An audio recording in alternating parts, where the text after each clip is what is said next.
Hi hello నమస్తే welcome to విజయ మా ఊరు ఆడియో బుక్స్ ఛానల్. నేను విజయలక్ష్మిని. ఫ్రెండ్స్, నవల స్రవంతిలో శ్రీమతి ద్వివేదుల విశాలాక్షి గారి మారిన విలువలు నవల ఆడియోగా వినిపిస్తున్నాను కదా.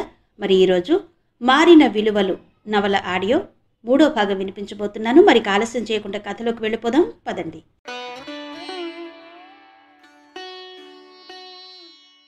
బియ్యం ఎలా తెచ్చావు? శెట్టి అప్పు పెట్టాడా అని ప్రశ్నించాడు సాంబశివం. తనను అన్ని మాటలన్న షావుకారు తమ్ముడికి అరువివ్వడానికి అతడి ముఖంలో ఏదైనా ప్రత్యేకత ఉందా అని నిదానించి చూస్తూ, ఎలాగోలా పుట్టించుకొచ్చాడు, అదే సంతోషం. ఇలా చూడు కనకం, 2 డొక్కులు బియ్యం బాగు చేసి ఎసట్లో పొయ్యి, బాగా పొద్దుపోయింది అంది సుందరమ్మ. మరే, నీ ముద్దు కొడుకు ప్రయోజకత్వానికి నువ్వే మురిసిపోవాలి. ఏరా, కిందటిసారి బియ్యానికిచ్చిన డబ్బులు ఏ గంగలో కలిపావు? ఎన్ని సినిమాలు చూసావు? ఎన్ని కట్టల బీడీలు కాల్చావు? అవసరానికి ఒకరికి అప్పు పెట్టానన్నయ్యా. కానీ ఆర్జన లేనివాడికి నీకు అప్పు పెట్టే అధికారం ఎవరిచ్చారు? ఎంత తెచ్చినా కూటికి చాలక పైసలు లెక్క పెట్టుకుంటూ నేను చేస్తుంటే ఎగిరాడు సూర్యారావు. ఆర్జనకి అప్పు పెట్టడానికి సంబంధం లేదన్నయ్యా. సొమ్ము ఆర్జించిందికి కొన్ని అర్హతలు కావాలి. అప్పు పెట్టిందికి సాటివారి పట్ల సానుభూతి, మానవత ఉండాలి అన్నాడు ప్రకాశం. సానుభూతి, మానవత నీ ఒక్కడి సొత్తే అయినట్టు మాట్లాడుతున్నావు. అల్లుడి సొమ్ము అత్తగారు ధారపోసిందన్నట్టు అన్న రెక్కలు ముక్కలు చేసుకుని నెల పొడుగునా చాకరీ చేసి గడిస్తుంటే నువ్వు ఊరి వాళ్ల పట్ల సానుభూతి చూపిస్తావు. నా పట్ల చూపించరా ఆ సానుభూతి? ఇంతమందిని కూర్చోపెట్టి అన్నయ్య మేపుతున్నాడు. వాడి మాటను గౌరవిద్దాం, వాడికి చేదోడు వాదోడుగా ఉందామని మీలో ఒక్కరికైనా ఉందిరా అన్నాడు సూర్యారావు. మీ అందరికన్నా ముందు పుట్టిన నేరానికి మిమ్మల్ని అందరినీ భరిస్తున్నాను. నా సుఖాలు, నా కోరికలు అన్నీ మీకోసం చంపుకుంటున్నాను.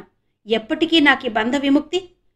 సానుభూతి, మానవత నీ ఒక్కడి సొత్తే అయినట్టు మాట్లాడుతున్నావు. అల్లుడి సొమ్ము అత్తగారు ధారపోసిందన్నట్టు అన్న రెక్కలు ముక్కలు చేసుకుని నెల పొడుగునా చాకరీ చేసి గడిస్తుంటే నువ్వు ఊరి వాళ్ల పట్ల సానుభూతి చూపిస్తావు. నా పట్ల చూపించరా ఆ సానుభూతి? ఇంతమందిని ఇంట్లో కూర్చోబెట్టి అన్నయ్య మేపుతున్నాడు, వాడి మాటను గౌరవిద్దాం, వాడికి చేదోడు వాదోడుగా ఉందామని మీలో ఒక్కరికైనా ఉందిరా? మీ అందరికన్నా ముందు పుట్టిన నేరానికి మిమ్మల్ని అందరినీ భరిస్తున్నాను.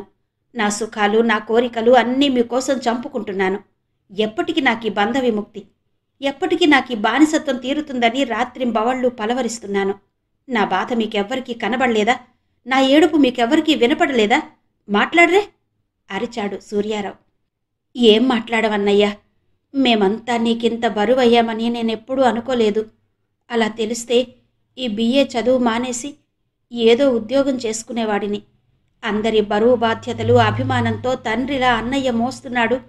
నా చదువు పూర్తయ్యాక నా చేతనైనదంతా చేసి అన్నయ్యని సుఖపెట్టాలని అనుకున్నాను నేను.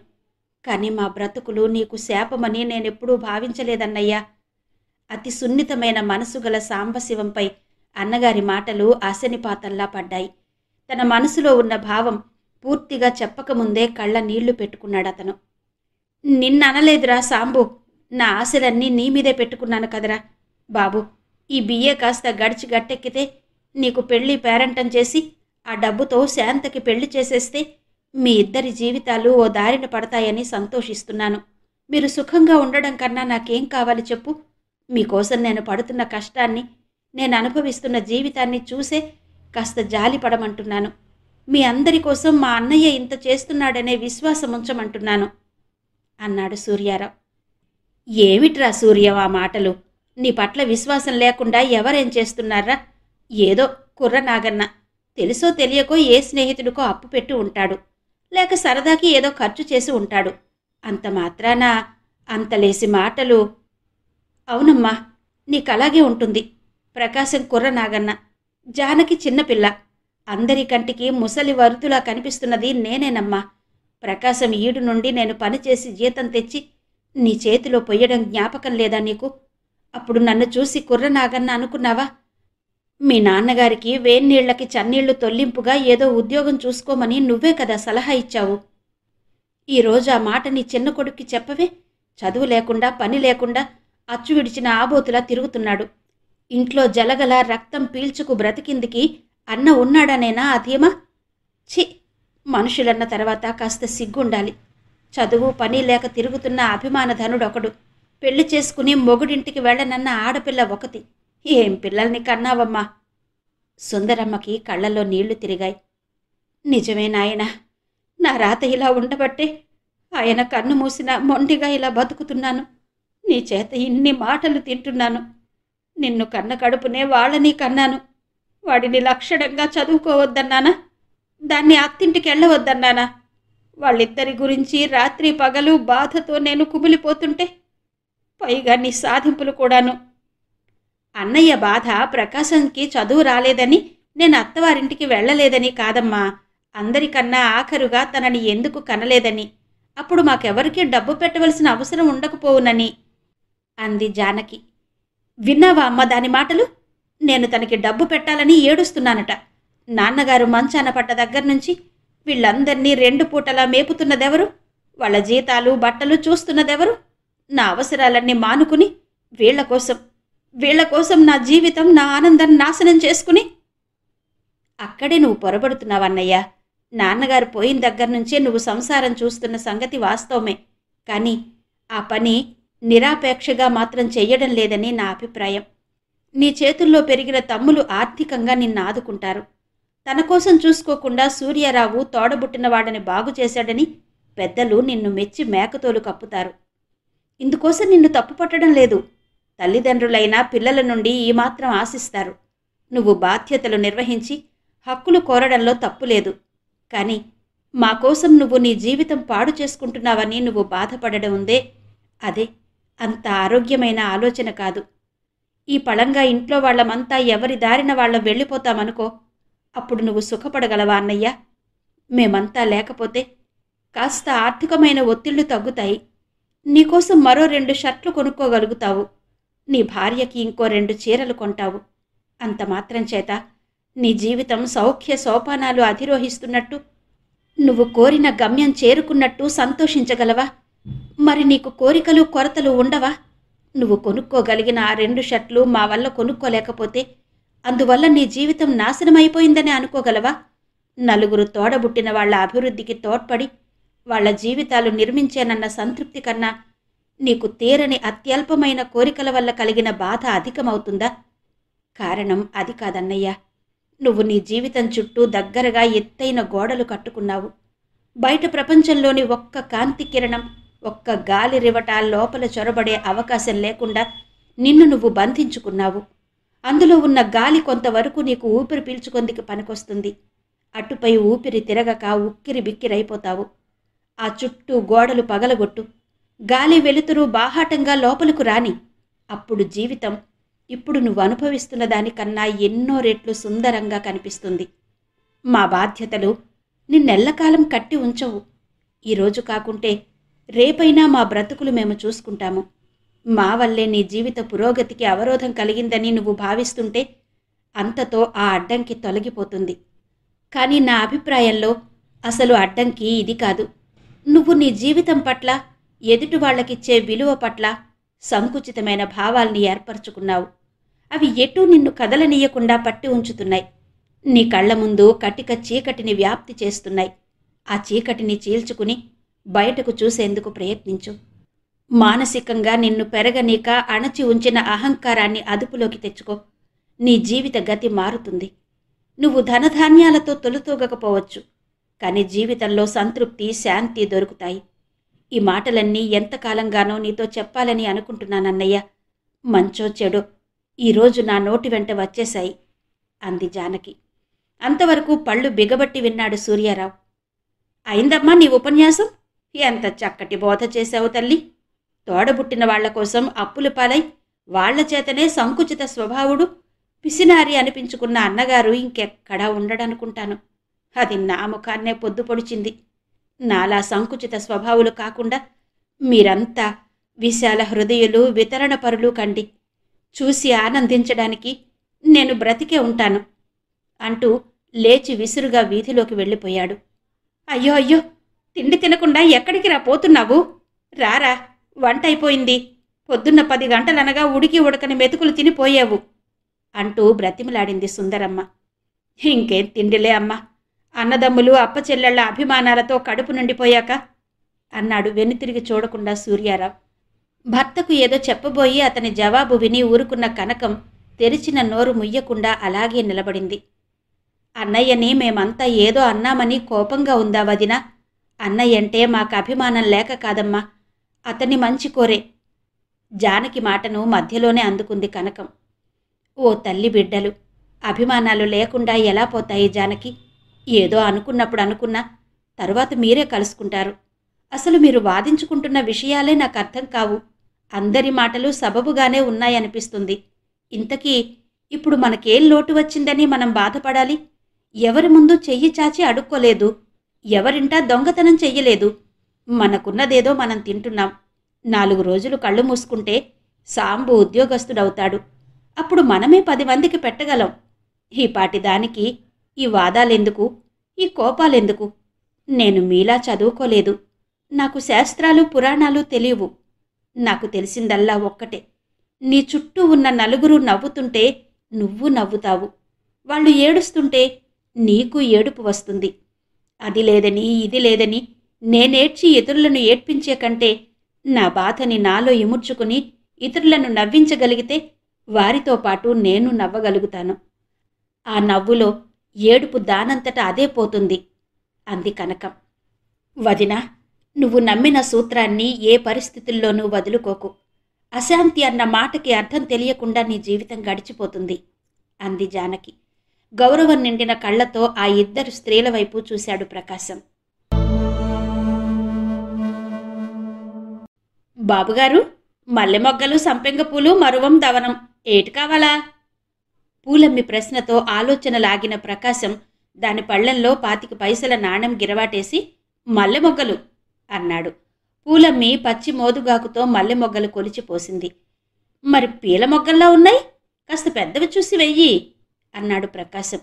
లేదు బాబూ, ఈ బజారు కల్లా నాయే పెద్ద మొగ్గలు, కాలం అయిపోతుంది కదా మరి అంది పూలమ్మ. పూలమ్మి అరటినారతో కట్టించిన పువ్వుల పొట్లం పట్టుకుని హుషారుగా నడక సాగించాడు ప్రకాశం. ఆ రోజు అందరికన్నా ముందే నిద్రలేచాడు ప్రకాశం. తెల్లవారుజామున 4 గంటలకే నిద్రలేచి వాకిట నీళ్లు జల్లి వన్నవన్నెల ముగ్గులు పెట్టడం కనకానికో సరదా. సంక్రాంతి, ఉగాది, విజయదశమి లాంటి పండుగ రోజులైతే ఇంక చెప్పనే అక్కర్లేదు. వారం రోజులకో మారు ముగ్గు కొనడానికి పెళ్ళాం డబ్బులు అడిగితే విసుక్కునేవాడు సూర్యారావు. మొన్ననే కదా కొన్నావు, అప్పుడే అయిపోయిందా? ఏదో లాంఛనానికి 4 ముగ్గు కర్రలు తీస్తే సరిపోదు, వీధి వాడ నింపేయాలా?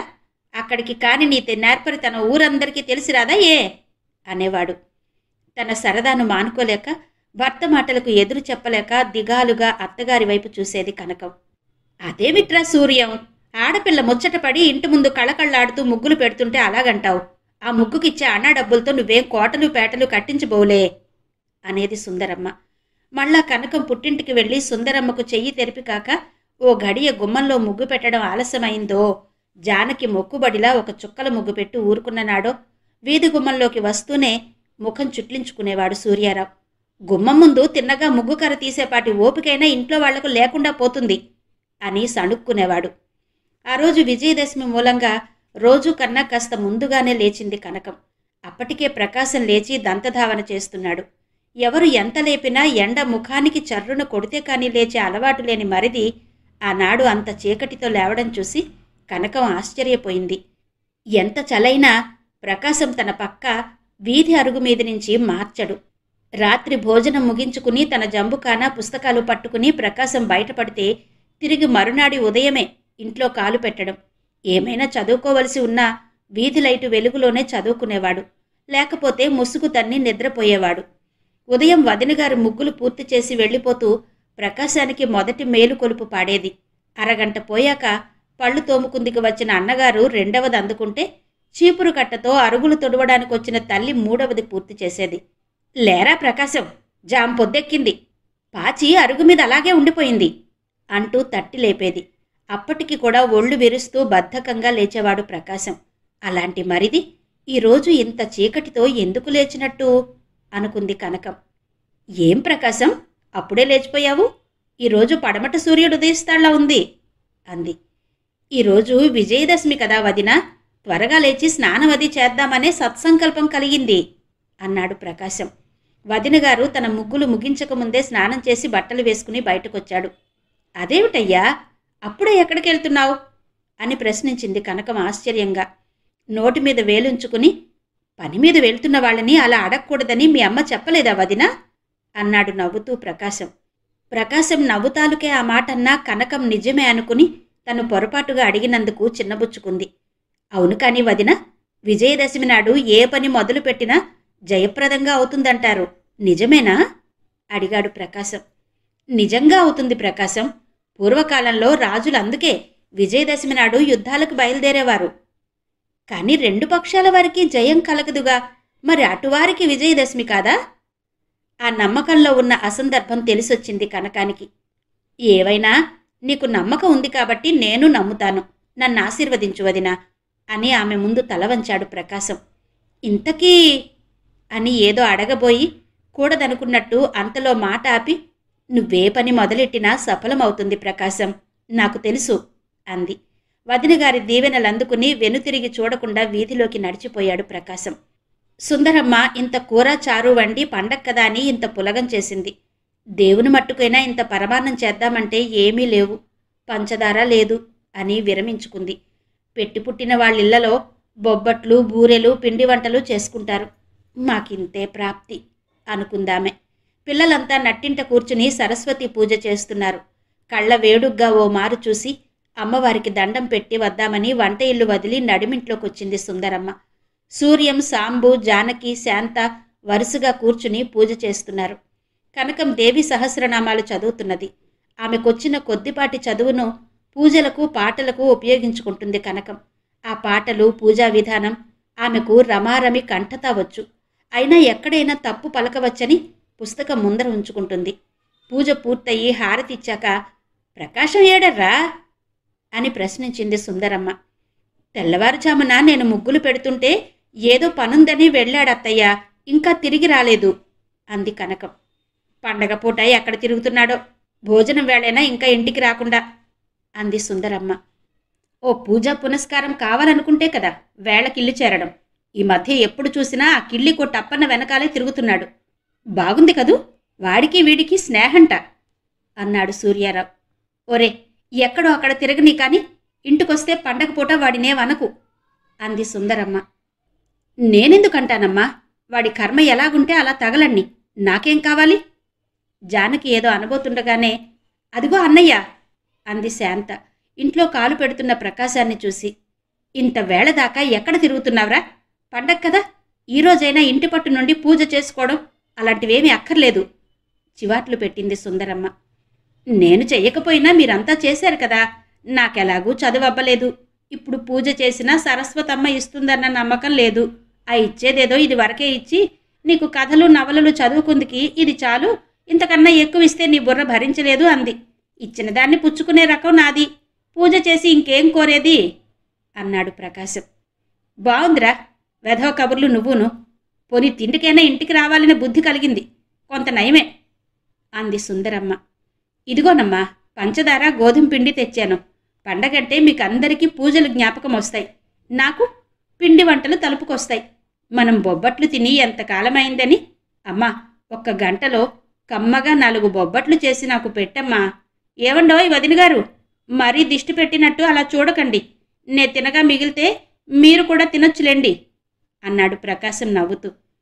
ఇంతకీ నీకు సొమ్మెక్కడిదిరా అనుమానంగా ప్రశ్నించాడు సూర్యారావు. ఆ రోజు అప్పు పెట్టానని చెప్తే నువ్వు నమ్మలేదు కదా, ఈరోజు ఆ సొమ్మే నన్ను బొబ్బట్లు తినమంది. మరి నువ్వు చేసినప్పో? అది కూడా తీరిపోతుందన్నయ్యా, మరేం భయపడకు అన్నాడు ప్రకాశం. ఆ రోజు వారింట అంతా సంతోషంతో బొబ్బట్లు, భోజనాలు పూర్తి చేశారు. అన్ని పండుగల్లోకి ఆ పండుగకు ఏదో కొత్త ప్రాధాన్యం వచ్చినట్టు అనిపించింది సుందరమ్మకు. మరునాటి ఉదయాన్నే ముందు రోజులాగే చీకటితో వీధిలోకి వెళ్ళిపోతున్న ప్రకాశాన్ని చూసి, మళ్ళా పంచదార కోసమే అని ప్రశ్నించింది కనకం. కాదు వదినా, వేరే పనుంది అని వెళ్ళిపోయాడు. ఊరు తెల్లారకుండా బయటకు పోయి కాస్త పొద్దు పొడిచేసరికి ఇంటికి చేరుకుంటున్న ఈ మరిది బయట సాగిస్తున్న వ్యవహారమేంటా అని ఆలోచనలో పడింది కనకం. కొన్ని రోజుల వరకు ఇంట్లో ఎవరైనా ప్రకాశం ఏడని అడిగితే ఏదో విధాన సర్ది చెప్పి ఆ రహస్యం దాచే బాధ్యత వదినగారి మీద ఉంచాడు ప్రకాశం. పక్క మీద అటూ ఇటూ దొర్లుతున్నది జానకి. నిద్రాదేవి కటాక్షం కోసం అలా తప్పించడం ఆమెకు ఏనాడూ అలవాట్లేదు. అప్పటి వరకు ఎన్ని ఆలోచనలు మనసులో దొర్లుతున్నా వాటిని పక్కకు నెట్టి నిర్మలంగా నిద్రపోగలిగేది. కాని ఆ రోజు 2-3 గంటలైనా పక్క మీద దొర్లుతున్నా కళ్ళైనా బరువెక్కలేదు.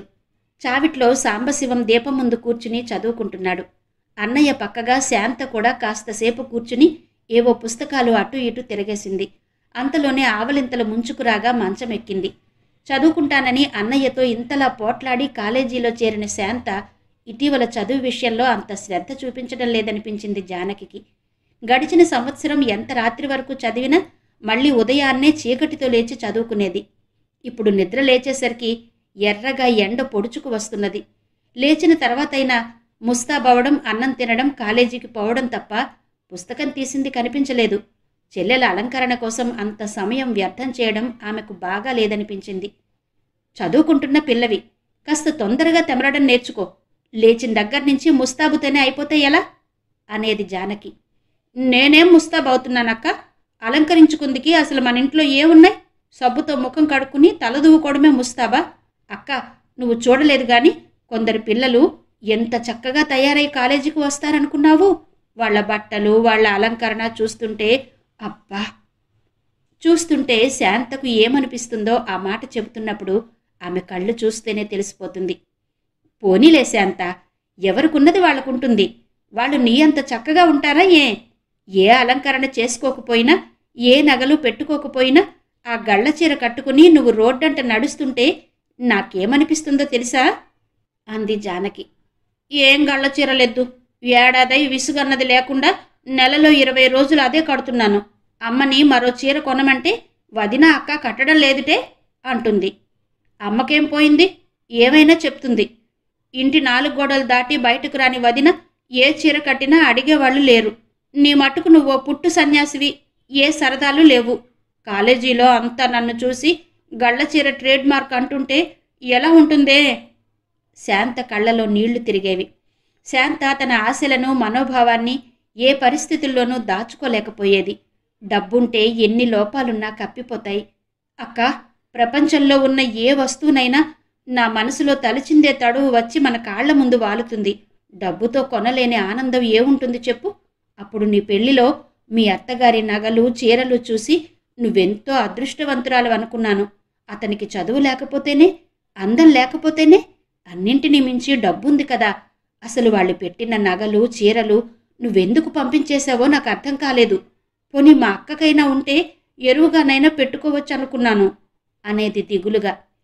ఆ నగలు, చీరలు నీకెందుకులే అమ్మా, అంతకన్నా మంచి నగలు, చీరలు పెట్టే భర్త నీకు దొరుకుతాడు అని చెల్లెల్ని ఓదార్చేది జానకి.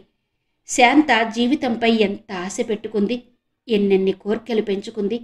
భగవంతుడా, ఇవన్నీ దానికి తీరుతాయా? దాని బ్రతుకు ఏమవుతుంది?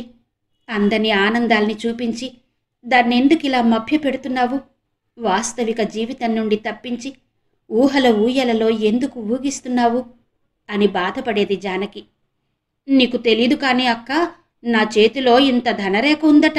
మా క్లాసులో ఓ అమ్మాయి నా చెయ్యి చూసి చెప్పింది, శాంత, నీకు పెద్ద ఆస్తిపరుడు భర్తగా దొరుకుతాడే అంది.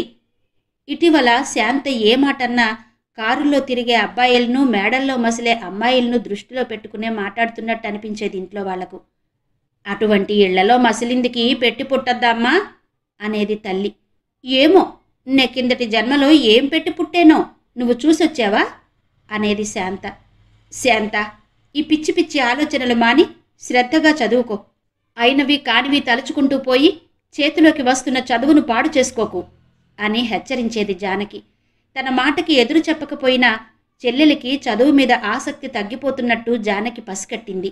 పక్కదారులు పడుతున్న చెల్లెలి మనసును సరి అయిన మార్గానికి మళ్లించి ఆమె చదువు సాగేలా చూడాలని జానకి తాపత్రయపడేది.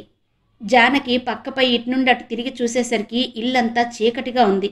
కిరసనాయలు చాలక వత్తి కాలి దీపవారిపోయిన వాసన చావిట్లో నుంచి గుప్పున కొడుతుంది.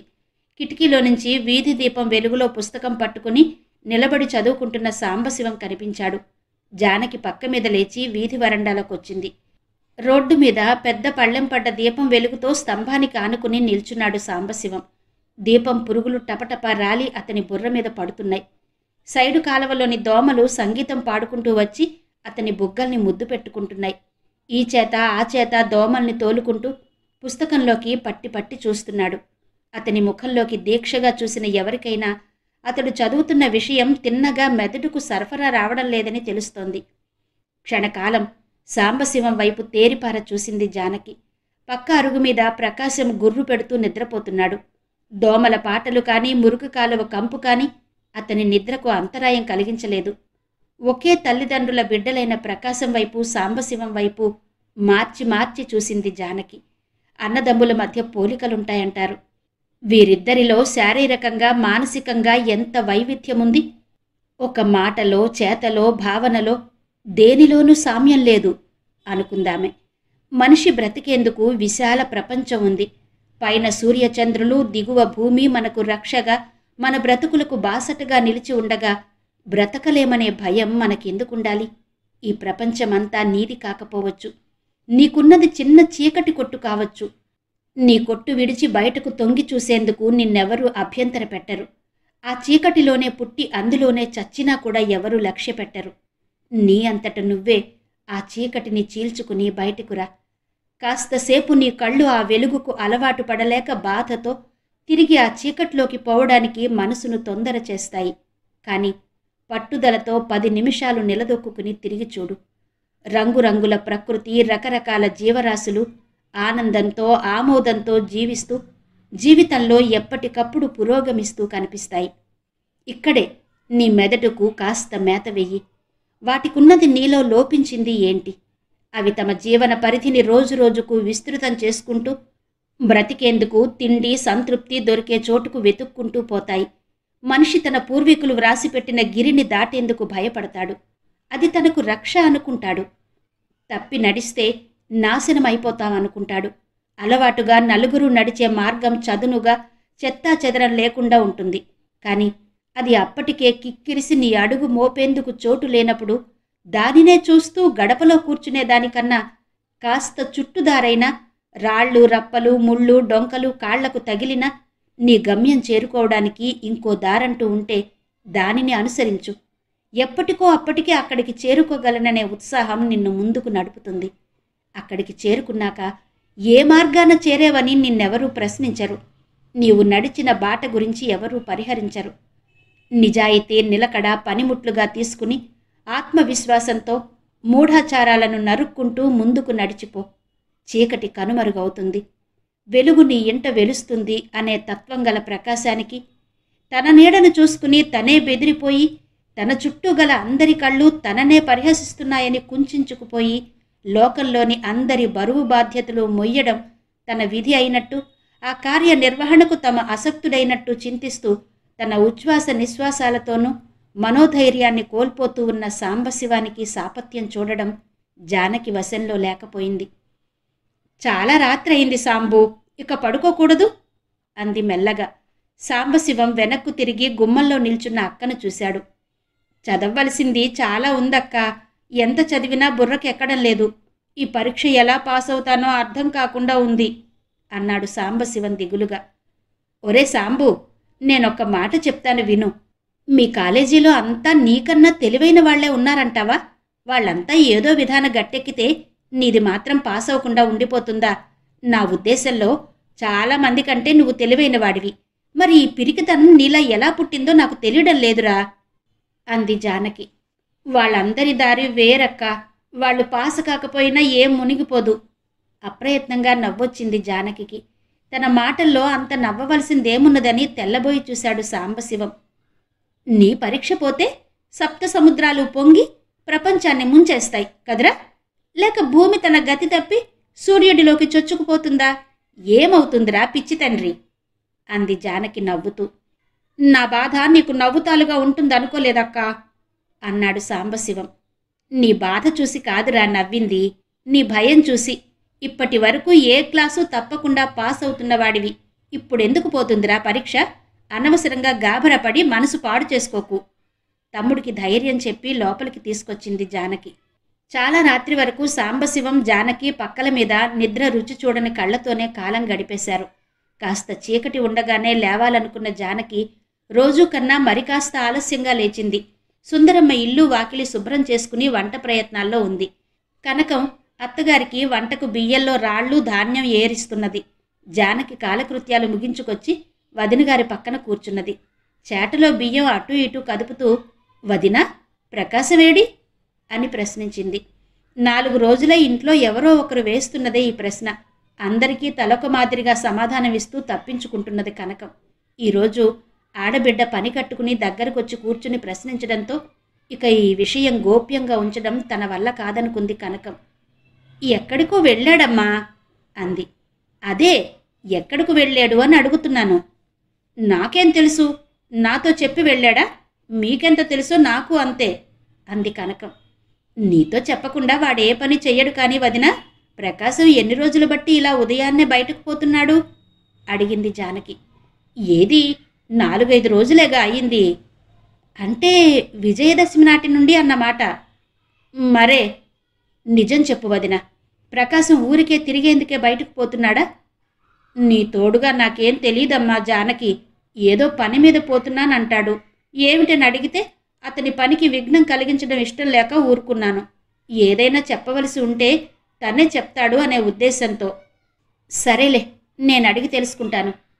నే చెప్పానని చెప్పబోకమ్మా జానకి, వదిన నా రహస్యం దాచింది కాదంటాడు అంది కనకం.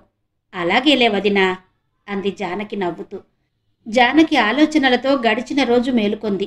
ఆఫీసులో పని ముగించుకుని బాలవిహార్ను వదిలివేస్తున్న సమయంలో అనసూయమ్మగారు పిలుస్తున్నారంటూ వచ్చాడు నౌకర్ రంగయ్య. ఎక్కడున్నారు? హాస్టల్లోనా ఇంట్లోనా ప్రశ్నించింది జానకి. ఇంట్లోనే ఉన్నారు, మిమ్మల్ని పిలుచుకురమ్మన్నారు. సరే పద అంటూ అతనితో బయలుదేరింది జానకి. బాలవిహార్ను ఆనుకునే అనసూయమ్మగారి ఇల్లుంది. ఇల్లు అట్టే పెద్దది కాకపోయినా అధునాతన పద్ధతిలో కట్టింది. ఇంటి ముందు పూల మొక్కలు, విశాలంగా ఉన్న కిటికీలకు గుమ్మాలకు పొడుగ్గా వేళ్లాడుతున్న తెరలు, కాలు జారేట్టున్న నున్నని గచ్చు ఆ ఇంటి అందాన్ని రెట్టింపు చేస్తున్నాయి. ఆ ఇంటి గుమ్మంలో నిలబడి చూస్తే బాలవిహారంతా విరిసి విరియని గులాబీ తోటల, రంగురంగుల పువ్వులతో, రకరకాల పక్షుల పలుకులతో గెంతుతూ దుముకుతూ అటూ ఇటూ పరుగులు పెట్టే చిన్నారి పాపల కేరింతలతో చూడముచ్చటగా కనిపిస్తుంది. బాలవిహారంటే ఓ పెద్ద సేవా సంస్థ కానీ విద్యాలయం కానీ కాదు. అనాథ ఆర్తజన శరణాలయం అన్న బిరుదు కూడా దానికి లేదు. ఒక తల్లి గర్భశోకంలో నుండి పుట్టిన మానవతకు చిహ్నం. అనసూయమ్మ దానికి అధికారిని అనుకుంటే, జానకి ఆమె సెక్రటరీ. మరో 2 ఉపాధ్యాయులు, కొద్దిమంది ఆయాలు, నౌకర్లు ఉన్నారు. వీరంతా ఒక సమిష్టి కుటుంబంలోని వ్యక్తుల్లా మసులుకుంటారు. వీరందరి చేతుల్లో బాలవిహార్ పెరుగుతున్నది. అనసూయమ్మకు వరుసగా 4 పిల్లలు పుట్టి పురిటి గది దాటకున్నా లోకం విడిచి వెళ్ళిపోయారు. 5వసారి పుట్టిన బిడ్డ తనతో పాటు అనసూయమ్మకు మరి పిల్లలు కలిగే అదృష్టాన్ని కూడా లాక్కుపోయింది. డబ్బు, దయగల హృదయం కల అనసూయమ్మ తనకు నచ్చిన పిల్లల్ని ఆసుపత్రుల నుండి, అనాథ శరణాలయాల నుండి తీసుకొచ్చి పెంచి పెద్ద చేయాలనే ఆశయంతో ఈ బాలవిహార్ స్థాపించింది. భర్త పోయాక ఆమెకు ఆ పిల్లలే ఆప్తులయ్యారు. అందులోని 25-30 మంది పిల్లలకు ఆమె తల్లి. పెరిగి పెద్దవారైన వారు కూడా అమ్మా అమ్మా అంటూ ఆమెను చూసేందుకు తిరిగి తిరిగి వస్తారు. పుట్టింటికొచ్చిన ఆడపిల్లల్లా, సెలవు మీదొచ్చిన మగపిల్లల్లా భావించి వారందరినీ ఆదరిస్తుంది అనసూయమ్మ. ఆమె బాలవిహార్లో పిల్లలకు రుచికరమైన ఆహారం పెట్టి, శుచికరమైన అలవాట్లు నేర్పి, గృహజీవనంలోని మాధుర్యాన్ని వారికి అందచేస్తుంది. వారు కోల్పోయిన మాతృప్రేమతో వారిని దగ్గరకు తీసుకుంటుంది. అందుకే ఆ పిల్లలకు బాలవిహార్ పట్ల అంత అభిమానం. తాము పెరిగిన చోటు తమలాంటి మరికొందరికి ఆశ్రయం కావాలన్న ఉద్దేశ్యంతో తమకు తోచినంత సొమ్ము అప్పుడప్పుడు పంపుతూ ఉంటారు.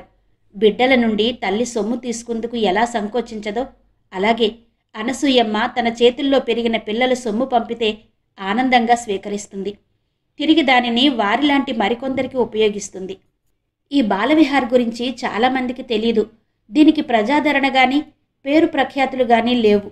కానీ ఇక్కడ పెరిగిన పిల్లలు తమ పెంపుడు తల్లి గురించి ఘనంగా చెప్పుకుంటారు. ప్రస్తుతం ఉన్నవాళ్లు ఆనందంగా స్వేచ్ఛగా ఉంటారు. శరణాలయం గురించి రకరకాల కథలు విన్న జానకి ఈ ఉద్యోగంలో చేరేందుకు మొదట వెనకాడింది. ఇటువంటి సేవా సంస్థల్లో కాఠిన్యం, కాలుష్యం కూడగట్టుకుని ఉంటాయని, అవినీతి రాజ్యమేలుతూ ఉంటుందని, ఇటువంటి చోట్ల కొంతకాలం మసిలిన మనుషులు యంత్రాల్లా తయారై ఏ మీట నొక్కితే ఆ పని చేస్తూ కాలం వెళ్లదీసే రకానికి దిగజారిపోతారని భావించింది. కాని అవసరం ఆమెచే బాలవిహార్ ప్రాంగణంలో కాలు పెట్టించింది. అనసూయమ్మను చూశాక జానకి తన భయాన్ని మర్చిపోయింది. ఆమెలాంటి నిస్వార్థ పరులు అరుదు, కాని ఉండరని మాత్రం అనలేం. బొగ్గులు రోజు బస్తాలకు బస్తాలు కాలుస్తాము. అటువంటి బొగ్గుల్లోనే అరుదుగా ఎక్కడో మాణిక్యాలు ఉంటాయి. అనసూయమ్మ మంచం మీద పడుకుని ఉంది. కాళ్ళు పైకి ముడుచుకుని తలదాకా ముసుగు పెట్టుకుంది. నన్ను పిలిచారా? జానకి మెల్లగా ప్రశ్నించింది. వచ్చావా జానకి? అనసూయమ్మ అటు నుండి ఇటు తిరిగింది. మీ ఒంట్లో సరిగా లేదా? ఎర్రబడిన కళ్లను పీక్కుపోయిన ముఖాన్ని చూసి ప్రశ్నించింది జానకి. అవునమ్మా, నిన్న రాత్రి నుండి జ్వరంగా ఉంది. ఒళ్ళంతా నొప్పులు, కళ్ళ మంటలు. ఈరోజు పిల్లల్ని చూడ్డానికి రాలేకపోయాను. అంతా బాగున్నారా? రాముడు శివన్న దెబ్బలాటలు మానేసి ఆడుకుంటున్నారా? వాళ్ళప్పుడే మర్చిపోయారమ్మా. చిన్నపిల్లలకి అది దేవుడిచ్చిన వరం. ఈ క్షణంలో జరిగిందాన్ని మరుక్షణంలో మనసులోంచి తోసి పారేయగలరు. మనలా ఆలోచిస్తూ బాధపడుతూ కూర్చోరు, చెప్పింది జానకి. చూడు, నిన్న వాళ్ళ మీద చెయ్యి చేసుకున్నానా? రాత్రల్లా బాధపడుతూనే ఉన్నాను. వాళ్లను దండించే అధికారం నాకుందా అని రాత్రల్లా నన్ను నేను ప్రశ్నించుకుంటూనే ఉన్నాను, అంది అనసూయమ్మ. రాత్రల్లా నన్ను నేను ప్రశ్నించుకుంటూనే ఉన్నాను. కానీ చూడు జానకి, ఒక్కొక్కసారి దండన కూడా ప్రేమలో భాగమేమో అనిపిస్తుంది నాకు. నాది నావారు అన్న మమకారంతో ఒకదానిని చూస్తున్నప్పుడే అది చెడిపోతే బాధనిపిస్తుంది. బాగుపరిచిందికి ప్రయత్నించాలనిపిస్తుంది. వీధిలో పోతున్న ఏ కుర్రాడో ఇంకొకటితో అటువంటి మాటలంటే క్షణకాలం రోతపడినా ఏమనకుండా నా దారిన నేను పోయుండేదాన్ని. కానీ నిన్న శివయ్య నోటంట ఆ మాట వినేసరికి నా శరీరంలోని ఏదో భాగం చెడిపోతున్నట్టు బాధపడ్డాను, అంది సుందరమ్మ. అవునమ్మా, కన్న తల్లి అయినా పిల్లలను పాడు పని చేస్తే దండించకుండా ఉంటుందా? అలా చేస్తే బిడ్డల పట్ల ఆమెకు గల ప్రేమను శంకించవలసి ఉంటుంది. పిల్లలు సరిగా పెరిగిందికి లాలన పాలన ఎంత అవసరమో దండన కూడా అంత అవసరమే, అంది జానకి. ఇంతకీ అటువంటి పాడు మాటలు వీళ్ళకెలా అబ్బాయంటావు? అడిగింది అనసూయమ్మ. నౌకర్ల నోట వినుంటారు. ఈ విషయంలో నౌకర్లను గదమాయించాలి. పసివాళ్ల ముందు అసభ్యంగా మాట్లాడితే ఉద్యోగం ఊడిపోతుందని హెచ్చరించాలి. మరి మీరేం కంగారు పడకండి. ఈ విషయంలో నేను తగిన జాగ్రత్త తీసుకుంటాను. మీ ఆరోగ్యం బాగా చూసుకోండి. మరి నేను సెలవు తీసుకుంటాను, అని చెప్పి బయటకొచ్చింది జానకి. అప్పటికే కనుచీకటి పడుతున్నది. పని ముగించుకుని ఇళ్లకు పోయే కూలీ నాలీ జనం, మేత నుండి తిరిగి వస్తున్న పశువులు, పగలల్లా ఆఫీసుల్లో ఇళ్లలో మగ్గి సాయంకాలం చల్లగాలి పీల్చుకుందికి పార్కులకి బయలుదేరే ఆడా మగాతో మహా సందడిగా ఉన్నాయి రోడ్లన్నీ. జానకి తొందరగా ఇల్లు చేరుకునే ఉద్దేశంతో వడివడిగా అడుగులేస్తున్నది. పార్కులో గుంపులు గుంపులుగా కూర్చున్న శ్రోతలకు పాకిస్తాన్ చేస్తున్న దుండగాలను, అరాచకాలను వేనోళ్ల వెల్లడిస్తున్నది ఆల్ ఇండియా రేడియో. తెలుగులో వార్తలు సమాప్తం అన్న మాట విని చాలామంది లేచి ఇళ్ల ముఖం పట్టారు. అందరికీ కాస్త దూరంగా బుర్ర వంచుకుని నడుస్తున్న యువకుణ్ణి చూసి పోల్చుకుని, సాంబూ అని పిలిచింది జానకి. త్రుళ్ళిపడి సాంబశివం వెనక్కు తిరిగి చూశాడు. నువ్వింత ఆలస్యంగా వస్తున్నావేమక్కా అన్నాడు. ఆఫీసులో ఏదో పనుండి ఉండిపోయాన్రా. ఇక్కడ నువ్వేం చేస్తున్నావు? ఏం తోచలేదక్కా. మనసుకు కాస్త బాగుంటుందేమో అని ఇక్కడ కూర్చున్నాను. కాలేజీ నుండి రాగానే కాళ్ళు చేతులు కడుక్కుని తిరిగి పుస్తకాలు ముందేసుకుని కూర్చునే సాంబు ఈరోజు ఏం తోచలేదంటూ పార్కుల వెంట తిరగడం కాస్త కొత్తగానే అనిపించింది జానకి. ఏం జరిగిందిరా, అంత దిగాలు పడి ఉన్నావు అని అడిగింది.